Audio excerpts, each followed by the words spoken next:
ল'ৰাকেইজনে মোক বহুত টকা দিলে আৰু মোক এৰাতিৰ বাবে লৈ গ'ল। এটা এটাকৈ 5টা ল'ৰাই মোৰ শৰীৰত নিজৰ কামনা পূৰণ কৰিলে। হঠাতে সিহঁতৰ ষষ্ঠ বন্ধুজনো মোৰ ওচৰলৈ আহিছিল, কিন্তু সি কোঠাটোৰ ভিতৰলৈ অহাৰ লগে লগে মোক দেখি চিঞৰিবলৈ ধৰিলে। হয়, পৰিস্থিতিয়ে মানুহক এনেকুৱা কাম কৰিবলৈ বাধ্য কৰে, যিবোৰ কথা হয়তো কোনেও কেতিয়াও নাভাবে। সঁচা কথা ক'বলৈ গ'লে কেতিয়াবা কেতিয়াবা অত্যাধিক ইচ্ছাই মানুহৰ জীৱনটোকো ধ্বংস কৰি পেলায়। এনে এক চুক্তি মতেই ময়ো এদিন ৰাতি 12 বজাৰ পৰা সেই সৰু কোঠাটোৰ বিচনাখনত আশ্ৰয় লৈছিলোঁ আৰু ইজনৰ পিছত সিজনে মোক উপভোগ কৰিছিল। দেহত মোৰ অত্যন্ত বিষ অনুভৱ কৰিছিলোঁ, যদিও এই সকলোবোৰ মই নিজৰ ইচ্ছামতে গ্ৰহণ কৰিলোঁ।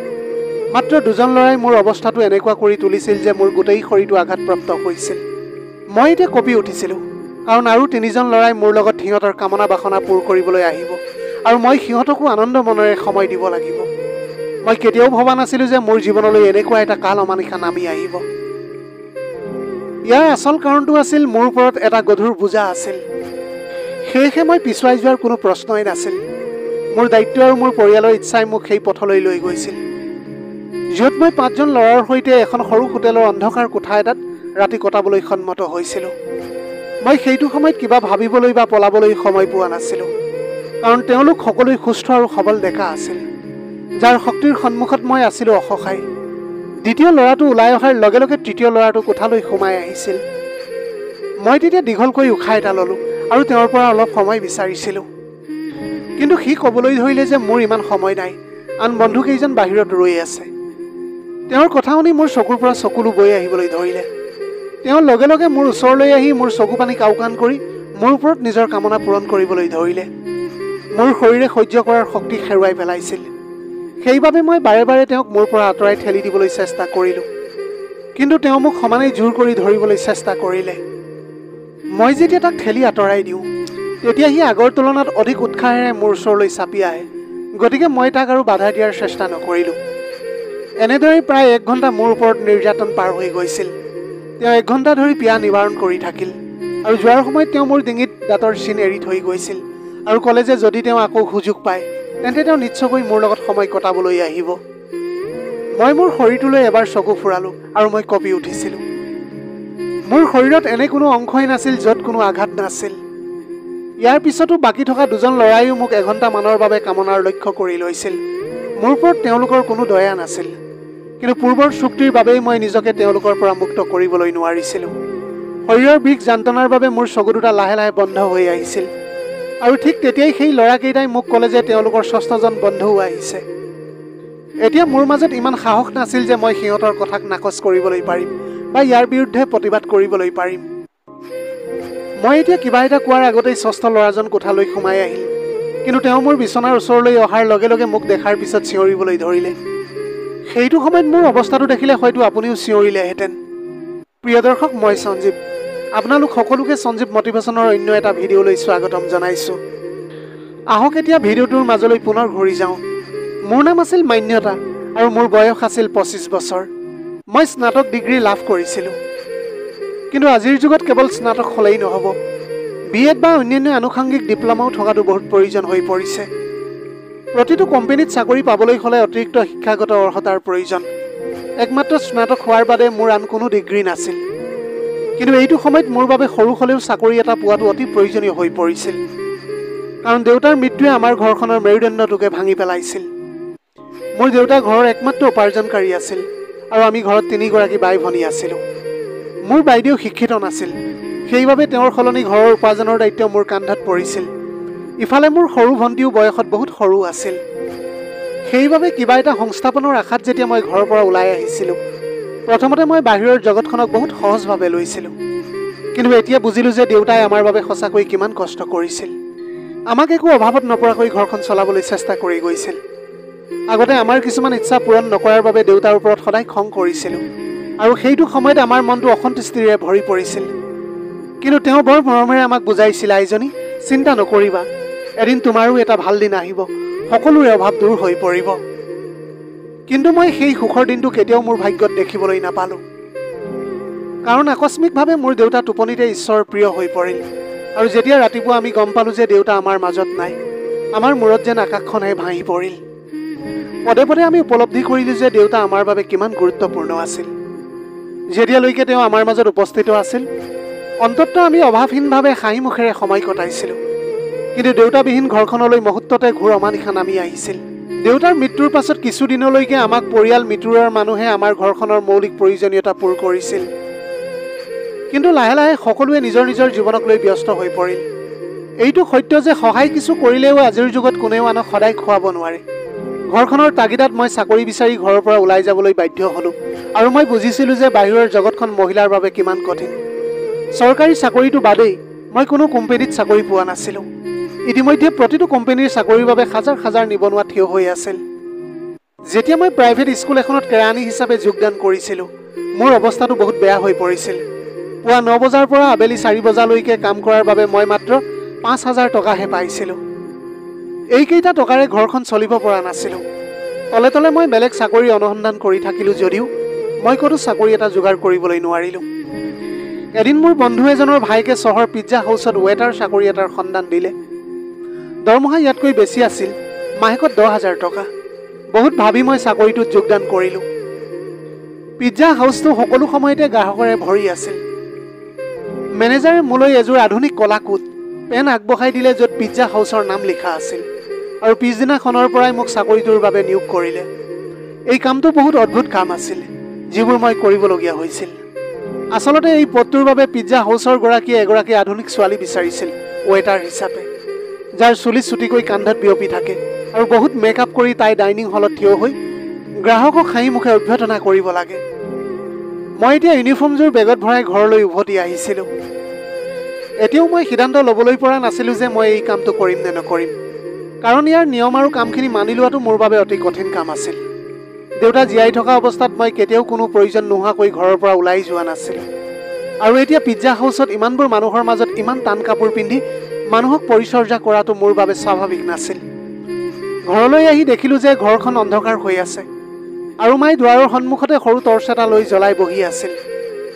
মই মাক ঘৰখন কিয় আন্ধাৰত ৰাখিছা বুলি সোধাত মায়ে তেতিয়া কান্দিবলৈ ধৰিলে। লগতে ক'লে যে বিদ্যুতৰ মানুহ আহিছিল আৰু মই বিল দিব নোৱাৰাৰ বাবে তেওঁলোকে আমাৰ বিদ্যুৎ তাঁৰডাল কাটি লৈ গুচি গ'ল। মাৰ কথাত মোৰ বুকুখন দুখত ভাগি পৰিছিল, কাৰণ এই জুলাই মাহৰ প্ৰচণ্ড গৰমত বিদ্যুৎ অবিহনে জীয়াই থকাটো বৰ কষ্টকৰ আছিল। কিন্তু যোৱা 4-5 মাহ ধৰি আমি বিদ্যুতৰ বিল পৰিশোধ কৰিব পৰা নাছিলোঁ আৰু সেইবাবেই আজি বিভাগৰ মানুহে আমাৰ বিদ্যুৎ সংযোগ বিচ্ছিন্ন কৰি দিলে। মাৰ দুচকুৰে বৈ অহা চকুলোবোৰে মোৰ বাবে সিদ্ধান্তটো অতি সহজ কৰি তুলিছিল।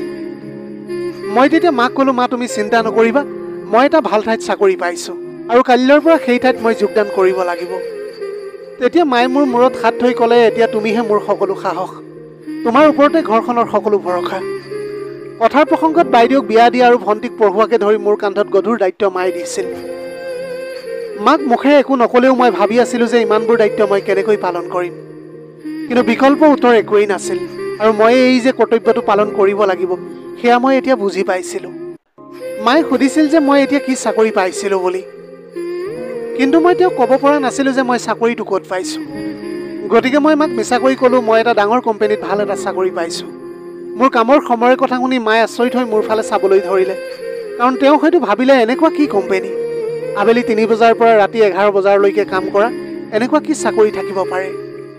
মাক এতিয়া ভাবুক হৈ থকা দেখি মই বৰ কষ্টৰে হাঁহি এটা মাৰি ক'লোঁ, মা এইটো এটা বহুজাতিক কোম্পানী যিটো দিনে ৰাতিয়ে 24 ঘণ্টাই কাম চলি থাকে। মোৰ কথাত মা আশ্বস্ত হ'ল। সঁচাকৈ এই সময়ত আমাক বহুত টকাৰ প্ৰয়োজন আছিল আৰু ইমানেই প্ৰয়োজন আছিল যে মায়ে মোক অধিক প্ৰশ্ন কৰাৰ পৰিৱৰ্তে মোৰ অগ্ৰগতিৰ বাবে বহুত আশীৰ্বাদ দিলে। পিছদিনা আবেলি 2 বজাত মই পিজ্জা হাউচলৈ ৰাওনা হ'লোঁ। মই জনা নাছিলোঁ মোৰ ভাগ্যই মোক ইয়াৰ পৰা কলৈ লৈ যাব পাৰে। মই পিজ্জা হাউচলৈ অহাৰ পিছত মোৰ ইউনিফৰ্ম সলনি কৰিলোঁ। মেনেজাৰে মোক ক'লে যে আজি আপোনাৰ প্ৰথমটো দিন, সেইবাবে আপুনি অহা যোৱা সকলোকে আদৰেৰে সন্মান জনাব লাগিব। ইয়াৰ পিছতে তেওঁ মোৰ মুখলৈ চাই অলপ কঠোৰভাৱে ক'লে, আপুনি এনেকৈ ইয়ালৈ আহিলে ভাল নালাগে, বিজনেছৰ কথা আছে যিহেতু ভিতৰলৈ গৈ অলপ ভালকৈ মেকআপ সাজ সজ্জা কৰি আহক, গৈ যাওক। মেনেজাৰৰ কথা শুনি মোৰ বহুত লাজ লাগিল, কাৰণটো হ'ল মোৰ মুখত অলপো মেকআপ নাছিল। তাত উপস্থিত থকা আন এজনী ছোৱালীয়ে মোক আছুতীয়া কোঠালৈ নি মেকআপৰ সৈতে গভীৰ গ্ল' এটা দিলে। আইনাখনত নিজকে চাওঁতে মই আচৰিত হৈছিলোঁ যে মই সঁচাকৈ দেখিবলৈ বহুত ধুনীয়া। অলপ মেকআপ কৰাৰ পিছতে মোৰ মুখখন বহুত উজ্জ্বল হৈ উঠিছিল। মই এতিয়া আইনাখনত নিজৰ মুখখন চাই আছিলোঁ। তেতিয়া ছোৱালীজনীয়ে ক'বলৈ ধৰিলে যে ইয়ালৈ অহা মানুহবোৰে প্ৰথমতে হেনো মোৰ সৌন্দৰ্যটো চাব, তাৰ পাছতহে অন্যান্য খোৱা বোৱাত গুৰুত্ব দিব। ময়ো বুজি পাইছিলোঁ যে মোৰ সামৰ্থ্যৰ বাবে নহয়, মোৰ সৌন্দৰ্যৰ বাবেহে এই চাকৰিটো পাইছোঁ। এনেকৈ এতিয়া আবেলি 3 বজাৰ পৰা মই ইয়াত দুৱাৰৰ সন্মুখতে থিয় হৈ আছিলোঁ আৰু ইয়ালৈ অহা যোৱা কৰা সকলো পুৰুষ মহিলাকে হাঁহি মুখে আদৰণি জনাইছিলোঁ। অৱশ্যে ইয়ালৈ অহা মহিলাৰ সংখ্যা বহুত কম আছিল। মই লক্ষ্য কৰিছিলোঁ বেছিভাগেই পুৰুষ আছিল। ৰাতিলৈকে এনেদৰে থিয় হৈ থাকি মোৰ বহুত কষ্ট হৈছিল। ভৰি দুখনো বৰকৈ বিষাই গৈছিল। ঘৰ পাওঁতে মোৰ ৰাতি প্ৰায় 12 বাজিছিল। ঘৰত মায়ে মোৰ বাবে অপেক্ষা কৰি সাৰ পাই আছিল আৰু মই ফ্ৰেছ হৈ মাৰ লগত বহি ৰাতিৰ আহাৰ খালোঁ আৰু লগে লগে মই বিচনাত শুই পৰিছিলোঁ। প্ৰায় 6 ঘণ্টা সময় একেৰাহে থিয় হৈ থকাৰ বাবে ভৰিকেইটা সেইদিনা মোৰ বৰ বিষাইছিল আৰু দেউতালৈ সেইদিনা মোৰ বহুত মনত পৰিছিল। অজানিতে চকুৰ পৰা চকু পানী বৈ আহিছিল আৰু ক'ব নোৱাৰাকৈ মোৰ সেইদিনা টোপনি আহি গৈছিল। পিছদিনা মই আকৌ আবেলি 2 বজাত ঘৰৰ পৰা ওলাই আহিলোঁ। কিন্তু আজি মোক দুৱাৰৰ ওচৰত থিয় কৰাই থোৱা হোৱা নাছিল। মোক গ্ৰাহকৰ পৰা অৰ্ডাৰ লোৱাৰ কাম দিয়া হৈছিল। মই এই কামটো অলপ সহজ পাইছিলোঁ, কিন্তু কিবা এটা উমান পাই মই বুজিছিলোঁ যে এই কামটো একেবাৰে সহজ নহয়। মই অৰ্ডাৰ ল'বলৈ যাওঁতে প্ৰায় মানুহবোৰে মোক মূৰৰ পৰা ভৰিলৈকৈ চাইছিল আৰু বিনিময়ত ময়ো হাঁহিবলগীয়া হৈছিল, কাৰণ মোৰ চাকৰিৰ নিয়মেই এইটো আছিল। অৰ্ডাৰ ল'বলৈ যাওঁতে এচাম গ্ৰাহকে ইচ্ছাকৃতভাৱে অৰ্ডাৰ দিবলৈ বহুত সময় লৈছিল আৰু কেতিয়াবা কেতিয়াবা অৰ্ডাৰটো দিবলৈকে মোৰ ওচৰলৈ ইমানেই কাষ চাপি আহিছিল যে মই ঘনাই ঘনাই উশাহ ল'বলৈ বাধ্য হৈ পৰিছিলোঁ। সঁচা অৰ্থত এই পিজ্জা হাউচটো কেৱল মোৰ দৰে ৱেটাৰ বাবেই চলি আছিল। এতিয়া মই এই কথাটোৰ প্ৰতি সচেতন হ'লোঁ যে ইয়ালৈ অহা বেছিভাগ পুৰুষেই কেৱল ছোৱালীবোৰৰ বাবেই ইয়ালৈ আহিছিল। এনেদৰেই দিনবোৰ দ্ৰুতগতিত পাৰ হৈ গৈছিল আৰু মই ইয়াত কাম আৰম্ভ কৰাৰ প্ৰায় এমাহ সম্পূৰ্ণ হৈ গৈছিল। এই চাকৰিটোৰ আটাইতকৈ ভাল কথাটো আছিল যে দৰমহাৰ বাহিৰেও ইয়াত এক্সট্ৰা কিছু টিপছ পায়। অৱশ্যে মই এই মাহত কোনো টিপছ পোৱা নাছিলোঁ। কেইজনমান ডেকা ল'ৰা সদায় আমাৰ হাউচলৈ আহিছিল আৰু মোৰ দায়িত্বৰ চকীখনৰ ওচৰতে বহিছিল। মই এতিয়া প্ৰতিদিনে তেওঁলোকৰ ওচৰলৈ অৰ্ডাৰ ল'বলৈ গৈছিলোঁ। আজিও মই তেওঁলোকৰ ওচৰলৈ অৰ্ডাৰ ল'বলৈ যাওঁতে এজনে মোক মৰমেৰে সুধিলে, তুমি ইয়াত কিবা বাধ্যত পৰিহে কাম কৰি আছা নহয় জানো? মই তেতিয়া হয় বুলি ক'লোঁ। ইচ্ছা নাথাকিলেও কেতিয়াবা কিছুমান কাম কৰিবলগীয়া হয়। মোৰ কথাটো শুনি এজন ডেকাই লগে লগে কাৰ্ড এখন উলিয়াই মোলৈ আগবঢ়াই ক'লে, তুমি এগৰাকী অতি মান্য ছোৱালী যেন লাগিছে। কেতিয়াবা যদি তোমাক কিবা সহায়ৰ প্ৰয়োজন হয় তেন্তে এই কাৰ্ডখনত থকা নম্বৰটোৰ ঠিকনাত যোগাযোগ কৰিবা। মই লওঁ নে নলওঁ বুলি ভাবি অৱশেষত কাৰ্ডখন নিজৰ পকেটত ৰাখিলোঁ। মোৰ মুখলৈ চাই তেওঁলোকে হাঁহিবলৈ ধৰিছিল আৰু তাৰপিছত মই নিজৰ কামত ব্যস্ত হৈ পৰিলোঁ। প্ৰত্যেক দিনাই তেওঁলোকে আহি মোৰ খবৰ লৈছিল আৰু এনেকৈ বাৰ্তালাপৰ যোগেদি তেওঁলোকৰ সৈতে মোৰ কিছু বন্ধুত্বপূৰ্ণ সম্পৰ্ক গঢ়ি উঠিছিল। এনেদৰে দ্বিতীয় মাহটো চকুৰ প্ৰচাৰতে পাৰ হৈ গৈছিল আৰু তাৰপিছত এদিন মায়ে মোক কৈছিল যে তোমাৰ বাইদেউৰ বাবে এটা ভাল সম্পৰ্ক আহিছে আৰু তেওঁলোকে সোনকালে বিয়া কৰোৱাৰ প্ৰস্তাৱ আগবঢ়াইছে। মাৰ কথাটো শুনি মই চিন্তিত হৈ পৰিলোঁ। কাৰণটো হ'ল এতিয়া মই যেনে তেনেহে ঘৰখন চলাবলৈ পাৰিছিলোঁ, কিন্তু বাইদেউৰ বিয়াৰ খৰচ বহন কৰিব পৰাকৈ মোৰ হাতত এইটো সময়ত পইচা নাছিল। মই চিন্তিত হৈ মনে মনে থকা দেখি মায়ে সুধিলে, তুমি তোমাৰ কোম্পানীৰ পৰা ঋণ এটাকে লোৱা। তোমালোকৰ ইমান ডাঙৰ কোম্পানী নিশ্চয় লাখ টকাৰ ঋণ এটা তোমাক দিব। বাইদেউৰ বয়স হৈ গৈছে আৰু ইফালে ল'ৰাজনো ভাল। তুমি কিবা এটা ব্যৱস্থা কৰিবা। সঁচাকৈ মা বাইদেউক লৈ বহুত চিন্তিত হৈ পৰিছিল, কাৰণ বাইদেউৰ শিক্ষাও নাছিল আৰু বিয়া দিয়াৰ বয়সো হৈ গৈছিল। কিন্তু এতিয়া মই মাক কি বুলি ক'ম সেইটোহে মই ভাবি পোৱা নাছিলোঁ, কাৰণ মই এটা পিজ্জা হাউচতে এটা সৰু কাম কৰিছিলোঁ। এই কথাটো এতিয়া মই মাক কওঁ কেনেকৈ? মই এতিয়া ভাবিছিলোঁ যে মোৰ মিছা কথাত মই নিজেই আবদ্ধ হৈ পৰিলোঁ। মোৰ আজলি মাজনীয়ে আজিও ভাবি আছে যে মই ডাঙৰ এটা কোম্পানীত ভাল চাকৰি কৰোঁ। পিছদিনা মই নিজৰ কামলৈ গ'লোঁ, যদিও সকলো সময়তে মই চিন্তিত হৈ আছিলোঁ। মই চিন্তিত হৈ থকা দেখি সহকৰ্মী বান্ধৱী এগৰাকীয়ে মোক সুধিবলৈ ধৰিলে, কি হৈছে তোমাৰ? আজি তুমি বৰকৈ মনটো মাৰি থকা যেন লাগিছে। মই তাইক ক'লোঁ যে মোৰ বাইদেউৰ বিয়া ঠিক হৈছে, কিন্তু বাইদেউক বিয়া দিবলৈ এইটো সময়ত মোৰ হাতত অলপো টকা নাই। মোৰ কথাটো শুনি তাই ক'বলৈ ধৰিলে যে ইমান কিয় খৰচ কৰাৰ প্ৰয়োজন আছে, নিয়মটো কৰি বিয়াখন পাতি দিলেই হ'ল। তাইৰ কথা শুনি মই চিন্তাত হেৰাই গ'লোঁ। তাই ঠিকেই কৈছে, ইমান বেছি খৰচ কৰি বিয়া দিব পৰা ক্ষমতা আমাৰ সঁচাকৈয়ে নাই। ঘৰলৈ অহাৰ পিছত মই মাক এই পৰামৰ্শটো দিলোঁ, কিন্তু মোৰ কথা শুনি মায়ে ক'বলৈ ধৰিলে যে আমাৰ ঘৰুৱা সমস্যাবোৰৰ বিষয়ে কোনেও একো নাজানে। ল'ৰাৰ ঘৰৰ পৰা যৌতুকৰ এখন দীঘলীয়া তালিকা দিছে আৰু মইনো মাকজনী হৈ তোমাৰ বাইদেউক খালী হাতেৰে কেনেকৈ অন্য এখন ঘৰলৈ পঠাবলৈ পাৰোঁ? আজি দেউতা জীয়াই থকা হ'লে আৰু মোৰ দেহত কাম কৰিব পৰা শক্তি থকা হ'লে তোমাক মই এই কথাটো কেতিয়াও নকলোহেঁতেন। মই নিজেই সকলো ব্যৱস্থা কৰি ল'লোঁ হয়। এই বুলি কৈ মায়ে কান্দিবলৈ ধৰিলে। মাৰ কথা আৰু চকু পানীয়ে মোৰ হৃদয়খনত আঘাত কৰিছিল। এয়া মায়ে ঠিকেই কৈছিল, দেউতা জীয়াই থকা হ'লে তেওঁ কেনেবাকৈ হ'লেও বাইদেউক আনন্দ মনেৰে বিয়াখন দিলেহেঁতেন। মই মাক সাৱটি ধৰিলোঁ আৰু প্ৰতিশ্ৰুতি দিলোঁ যে মই সোনকালে টকাৰ যোগাৰ কৰিম আৰু বাইদেউক বিয়া দিম। কিন্তু মই নিজেও গম পোৱা নাছিলোঁ যে ইমান টকা মই কেনেকৈ যোগাৰ কৰিবলৈ পাৰিম। মই এতিয়া অনুভৱ কৰিছিলোঁ সঁচাকৈ এজন পিতৃৰ ছাঁটো সন্তানৰ বাবে এক ডাঙৰ আশীৰ্বাদ। কাৰণ তেওঁ নিজৰ জীৱনটো বিপদলৈ ঠেলি দি হ'লেও সন্তানক জীৱনৰ সকলো সুখ দিয়ে। মোৰ বাবে দেউতাৰ এই ঠাই ল'ব পৰাটো বহুত কঠিন হৈ পৰিছিল। দেউতাক সুঁৱৰি মাই নেদেখাকৈ মই বহুত কান্দিলোঁ। পিছদিনা পিজ্জা হাউচলৈ গৈ মই মেনেজাৰৰ লগত টকাৰ কথাটো পাতিলোঁ। কিন্তু মোৰ কথাটো শুনি তেওঁ মোলৈ যিদৰে চাইছিল মই দ্বিতীয়বাৰ তেওঁক একো প্ৰশ্ন কৰিব নোৱাৰিলোঁ। প্ৰতিদিনৰ দৰে আজিও সেই ল'ৰাকেইটাই পিজ্জা ঘৰলৈ আহিছিল। মই সিহঁতৰ অৰ্ডাৰ ল'বলৈ যাওঁতে এজনে সুধিলে যে কি হৈছে তোমাৰ মুখত আজি হাঁহি নাই যে, ইমান দুখনো হৈছে কিহৰ তোমাৰ? কিয় জানো সিহঁতৰ কথা শুনি মোৰ চকুলৈ নভবাকৈ চকুলো ওলাই আহিছিল। ল'ৰাজনে মোক বাৰে বাৰে সুধিবলৈ ধৰিলে যে মোৰ সমস্যাটো কি হৈছে। মই মোৰ সমস্যাটো ক'বলৈ বিচৰা নাছিলোঁ। তাৰ পিছতো বাৰে বাৰে সোধাত বাধ্য হৈ সিহঁতক মোৰ সমস্যাটোৰ কথাটো ক'লোঁ। কাৰণ ময়ো এনেকুৱা এজন ব্যক্তি বিচাৰি আছিলোঁ যাৰ লগত মই মোৰ মনৰ কথাবিলাক মুকলিকৈ প্ৰকাশ কৰিবলৈ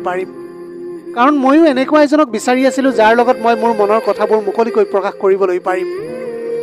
মোৰ কথাটো শুনি তেওঁ ক'লে যে ইমান সৰু এটা কথাৰ বাবে তুমি ইমান চিন্তিত হৈ পৰিছা কিয়? আমি তোমাক আগতেই কাৰ্ডখন দিছিলোঁ যাতে কোনো সমস্যা হ'লে তুমি আমাক মনত পেলোৱা। মই তেওঁলোকৰ মুখলৈ আচৰিত হৈ চাবলৈ ধৰিলোঁ, কাৰণ মই কল্পনাও কৰিব পৰা নাছিলোঁ যে এনে 5জন অচিনাকি ল'ৰাই মোক টকা দি কিয় সহায় কৰিব বিচাৰিছে। কিন্তু পাঁচোজনে লগে লগে মোক 2 লাখ টকা দিম বুলি প্ৰস্তাৱ আগবঢ়ালে। মই তেতিয়া সিহঁতৰ মুখলৈ আচৰিত হৈ চাবলৈ ধৰিলোঁ। সিহঁতে তেতিয়া ক'বলৈ ধৰিলে যে 2 লাখ টকা দিয়াটো সিহঁতৰ বাবে একেবাৰে ডাঙৰ কথা নহয়, কিন্তু ময়ো সিহঁতৰ প্ৰস্তাৱটো মানি ল'ব লাগিব। সিহঁতৰ কথা শুনি মই এতিয়া শিল পৰা কপৌৰ দৰে থিয় হৈ থাকিলোঁ। কাৰণ হ'ল সেই ল'ৰাকেইজনৰ উদ্দেশ্যটো কি হ'ব পাৰে সেয়া বুজিবলৈ মোৰ আৰু বেছি সময় নালাগিল। মই নাৰ্ভাছ হৈ ক'লোঁ যে মই এজনী মান্য পৰিয়ালৰ ছোৱালী, আজিলৈকে মই কোনো ভুল কাম কৰা নাই। মোৰ কথা শুনি সিহঁতে হাঁহিবলৈ ধৰিলে আৰু ক'লে যে তোমাৰ সমস্যাৰ কথা শুনিয়ে আমি মাত্ৰ এটা অফাৰ দিলোঁ। মানি লোৱা নোলোৱাটো তোমাৰ কথা, কিন্তু আজিৰ যুগত তোমাক কোনেও 1 লাখ টকাটো বাদেই 100 টকা এটাও তোমাক এনেই নিদিয়ে। আনকি তোমাৰ পৰিয়ালৰ মিতিৰ কুটুমো তোমাক নিদিয়ে। কিন্তু মই সিহঁতৰ প্ৰস্তাৱত মান্তি হোৱা নাছিলোঁ, কাৰণ মই সন্মান বিক্ৰী কৰি লাখ টকা উপাৰ্জন কৰিব বিচৰা নাছিলোঁ। এনে পৰিস্থিতিত মই সম্পূৰ্ণৰূপে ভাগৰি পৰিলোঁ আৰু ঘৰলৈ উভতি আহি চিধাই বিচনাত পৰিছিলোঁ। মোৰ মা আৰু বাইদেউ গভীৰ আগ্ৰহ আৰু আশাৰে মোৰ বাবে অপেক্ষা কৰি আছিল। মায়ে কৈছিল বাইদেউৰ শাহুৱেকে এমাহৰ পিছতে বিয়াৰ সিদ্ধান্ত কৰিছে আৰু বাইদেউৰ লগতে তোমাৰ ভনীকো তেওঁৰ সৰু ল'ৰাটোলৈ বিয়া কৰাব খুজিছে। পৰিয়ালটো বহুত ভাল আৰু একেলগেই তেওঁলোকে বিয়াখন কৰাবলৈ বিচাৰে। এনে হ'লে আমাৰো বহুত ভাল হ'ব, খৰচ কিছু কমি যাব। মাৰ কথাটো শুনি মই সুখী হৈছিলোঁ যদিও মাত্ৰ এমাহৰ সময়ৰ কথা শুনি মই বহুত ভয় খালোঁ, কাৰণ আজিলৈকে মই এটকাও যোগাৰ কৰিব পৰা নাছিলোঁ। মায়ে মোৰ ওপৰত সম্পূৰ্ণ আশা কৰি আছিল। বাইদেউৰ মুখলৈ এবাৰ মই চকু ফুৰালোঁ। বহু দিনৰ মূৰত তাইৰ মুখত সুখৰ জিলিকনিটো দেখা পাইছিলোঁ মই। বাইদেউৰ শহুৰেককো মই লগ পাইছিলোঁ আৰু তেওঁলোক সঁচাকৈ বৰ ভাল মানুহ আছিল। কিন্তু আজিৰ যুগত কইনাজনীৰ লগত যদি 2 এপদ সম্পদ দিব পৰা নাযায়, তেন্তে ভাল মানুহবোৰেও এদিন বোৱাৰীজনীৰ ওপৰত অধিক কঠোৰ হৈ পৰা দেখা যায়। মই কেতিয়াও বাইদেউ আৰু ভণ্টিহঁতৰ ভৱিষ্যত জীৱনটো দুখৰ হোৱাটো কামনা কৰা নাছিলোঁ। সিহঁতৰ সুখ মই চিৰদিনৰ বাবে চাবলৈ বিচাৰিছিলোঁ। মাক মই ক'লোঁ বিয়াৰ তাৰিখটো ঠিক কৰি দিবলৈ কোৱা, টকাৰ ব্যৱস্থা হৈ যাব। মোৰ কথা শুনাৰ পিছত ঘৰৰ সকলোৰে মুখত হাঁহি বিৰিঙি উঠিল। কিন্তু তেওঁলোকে এই কথাটো জনা নাছিল যে মোৰ সন্মান নষ্ট কৰাৰ বিনিময়ত তেওঁলোকে এই সুখকণ পাবলৈ গৈ আছে। সেই 5জন ল'ৰাই মোক এৰাতিৰ বাবে তেওঁলোকৰ লগত লৈ যোৱাৰ কথাটো কৈছিল। মই মাক ক'লোঁ যে বছৰৰ শেষৰ বাবে কোম্পানীত বহুত কামৰ হেঁচা পৰিছে। সেইবাবে মই কাইলৈ গোটেই ৰাতিটো কোম্পানীত কাম কৰিব লাগিব, কাৰণ কোম্পানীয়ে মোৰ ঋণ মঞ্জুৰ কৰিছে। যেতিয়া মই কোম্পানীৰ হৈ কাম কৰিবই লাগিব। ঋণ পাছ হোৱা বুলি শুনি মা ইমানেই সুখী হৈ পৰিছিল যে মোক ৰাতিটো থাকিবলৈ অনুমতি দিলে। পিছদিনা পিজ্জা ঘৰৰ পৰা ছুটি পোৱাৰ পিছত মই 5জন ল'ৰাৰ সৈতে সেই অজ্ঞাত স্থানৰ ঘৰটোলৈ গ'লোঁ। ইয়াৰ পাছতে 5জনে মোক নিজৰ নিষ্ঠুৰতাৰ লক্ষ্য কৰি লৈছিল আৰু যেতিয়া 6ষ্ঠ ল'ৰাটো ভিতৰলৈ সোমাই আহিল, তেতিয়া সি মোক দেখাৰ পিছতে চিঞৰি উঠিছিল, কাৰণ গোটেই বিচনাখন তেতিয়া তেজেৰে তিতি গৈছিল। আৰু ইফালে ময়ো মোৰ জীৱনৰ শেষ উশাহটো লৈ আছিলোঁ। সি লগে লগে মোক কোলাত তুলি লৈ বাহিৰলৈ লৈ গ'ল আৰু মোক গাড়ীত উঠাই এখন সৰু হস্পিটেললৈ লৈ আহিল। ডাক্তৰজন হয়তো তেওঁৰ কোনোবা চিনাকি আছিল আৰু লগে লগে মোক ICUত ভৰ্তি কৰোৱাই দিলে। ৰাতিপুৱালৈ মোৰ অৱস্থা কিছু ভাল হ'ল, যদিও মোৰ আঘাতপ্ৰাপ্ত শৰীৰে মোৰ ৰাতিটোৰ পৈশাচিক মুহূৰ্তবোৰৰ সাক্ষ্য বহন কৰিছিল। সেই 5জন ল'ৰাৰ ভিতৰত 6 নম্বৰজনো মোৰ চিনাকি বন্ধু আছিল। কিন্তু তেওঁৰ মাজত এতিয়াও চাগে মানৱতা জীয়াই আছিল আৰু সেইবাবেই চাগে তেওঁ মোৰ প্ৰতি কৰুণা উপজিছিল। নহ'লে মই হয়তো এই ৰাতি সেইখন বিচনাতে মৰি গ'লোহেঁতেন। সেই ল'ৰাটোৱে হস্পিটেলৰ সকলো খৰচ নিজেই বহন কৰিছিল আৰু 2 লাখ টকা বন্ধু কেইজনৰ পৰা লৈ মোক দিছিল। পাঁচোজনেই আছিল অতি ধনী ব্যৱসায়ীৰ পুত্ৰ আৰু সিহঁতে ইচ্ছা কৰিলে মোক নিস্বাৰ্থভাৱে সহায় কৰিবলৈ পাৰিলেহেঁতেন। তাৰপিছত মোক হস্পিটেলৰ পৰা ৰিলিজ দিয়া হ'ল আৰু সেই টকাখিনি লৈ মই ঘৰলৈ যাবলৈ ওলালোঁ। কিন্তু এতিয়া মই সকলো হেৰুৱাই পেলাইছিলোঁ। আগৰ দৰে মোৰ একোৱেই নাছিল। সেই ল'ৰাজনে মোক তেওঁৰ কোম্পানীত চাকৰিৰ প্ৰস্তাৱ দিছিল আৰু তেওঁ মোক বিশ্বাস দিছিল যে মই তাত সন্মানেৰে কাম কৰিবলৈ পাৰিম। যিয়েই নহওক, মোৰ 2জনী বাই ভনীৰ বিয়াখন সুকলমে অনুষ্ঠিত হৈ গ'ল আৰু মই এতিয়া সেই ল'ৰাজনে কোৱা কোম্পানীটোতে কাম কৰি আছোঁ। এটা কথা ভালদৰে জানিছিলোঁ যে আজিৰ যুগত স্বাৰ্থৰ অবিহনে সহায় কৰা মানুহৰ বহুত অভাৱ। কিন্তু বেয়াৰ মাজতো কিছু ভাল মানুহ এতিয়াও জীয়াই আছে এইখন পৃথিৱীত। ভিডিঅ'টিৰ জৰিয়তে আপোনালোকক অনুৰোধ কৰিছোঁ, কাম কৰা ছোৱালীবোৰক সকলোৱে সন্মানেৰে চাবলৈ শিকক। কাৰণ সিহঁতবোৰে টান কাপোৰ পিন্ধি পিজ্জা ঘৰৰ সন্মুখত থিয় হৈ থাকিলেও সমস্যাৰে জৰ্জৰিত এখন ঘৰৰ পৰাই ওলাই আহে আৰু সিহঁতৰো কান্ধত থাকে ঘৰৰ গধুৰ দায়িত্ব। প্ৰিয় দৰ্শক, এয়াই আছিল আজিৰ কাহিনীৰ ভাগ। আজিৰ ভিডিঅ'টি কেনেকুৱা লাগিলে জনাব। যদি ভাল লাগিল তেনেহ'লে লগৰ বন্ধু বান্ধৱীসকলৰ মাজত শ্বেয়াৰ কৰিবলৈ নাপাহৰিব। আপোনালোকৰ গোটেই জীৱনটো হাঁহিৰে উপচি পৰক। পাৰিলে দুখীয়াজনক সহায় কৰিবলৈ চেষ্টা কৰিব। আপোনাৰ অকণমান সহায়েৰে যদি কোনোবা এজন দুখীয়াৰ জীৱনটো সলনি কৰিবলৈ পাৰে, তাতকৈ পুণ্যৰ কাম আৰু এইখন পৃথিৱীত একোৱেই হ'ব নোৱাৰে। Have a nice day.